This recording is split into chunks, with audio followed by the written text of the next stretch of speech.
Guys நம்மளாம் எதிர்பார்த்த மாதிரியே வந்து மகாநதியில் பாட்டி வீட்டுக்கு வந்து விஜய் வந்துட்டார் கைஸ். அங்கேயே பர்மனெண்ட்டாக வந்து தங்கலான்னு முடிவு பண்ணிட்டார். அப்புறம் என்ன நடக்குது, நம்ம பாட்டி வந்து நம்ம காவேரிகிட்ட பேசுகிறாங்க. நான் விஜய் மட்டும் தான் வர சொன்னேன், நீ ஏன் வந்த அப்படின்றாங்க. ஓ அப்படியா, நான் வந்து வரக்கூடாதா அப்படின்னு விஜய் வந்து பார்க்குறாரு. உடனே எல்லாமே வந்துட்டு ஒரு ஃபன்னாக பேசிகிட்டு இருக்காங்க. பாட்டிக்கு வந்து நம்ம காவேரி வந்து ரொம்ப பிடிச்சிருச்சு.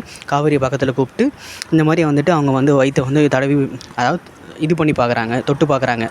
குழந்தை வந்து எவ்வளோ வந்து வளர்ந்துருக்கு, எப்படி இருக்குது அப்படின்னு சொல்லிட்டு. இனிமேல் வந்து நீ எந்த வேலையும் செய்ய வேணாம், நீ வந்து அமைதியாக ரெஸ்ட் எடுத்தால் போதும். உங்கள் ரூமில் வந்து நீட்டாக க்ளீன் பண்ண சொல்லிட்டோம். ஸோ இனிமேல் நீங்கள் ரெஸ்ட் எடுக்கிறது மட்டும் பாருங்கள். விஜய், நீ காவேரி 2 பேரும் சரி அப்படின்னு சொல்கிறாங்க. தாத்தா அந்த பக்கம் என்னன்னா, விஜய் நீ வந்து பிஸ்னஸ்லாம் பார்த்துரு பழைய மாதிரி, அப்போ தான் எனக்கும் கொஞ்சம் நிம்மதியாக இருக்கும். நம்ம சித்தப்பா வந்து பார்க்குறதுன்னு தான் சொன்னார், நான் வேணான்னு தான் சொன்னேன். ஆனால் இருந்தாலும் வந்துட்டு யாராவது ஒருத்தர் போகணுன்னு சொல்லிட்டு அவர் போயிட்டார், நானும் வந்து அனுப்பிட்டேன். ஆனால் இனிமேல் அப்படி வேணாம், நீயும் காவேரியுமே வந்து பார்த்துக்குங்க. நம்ம விஜயும் காவேரியும் வந்தது சித்தப்பா வந்து ரொம்ப வந்து ஒரு மாதிரி எரிச்சலாக இருக்குது. என்னடா இவங்க மறுபடியும் வந்துட்டாங்களேன்னு சொல்லிட்டு அவர் வந்து என்ன தனியாக வந்து பிளான் பண்ணுவார்னு நினைக்கிறேன். பார்க்கலாம் என்ன பிளான் பண்ணுறாருன்னு சொல்லிட்டு.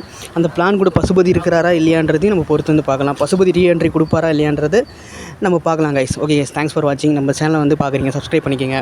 நம்ம வந்து நெக்ஸ்ட் வீடியோவில் பார்க்கலாம் கைஸ். பாய்.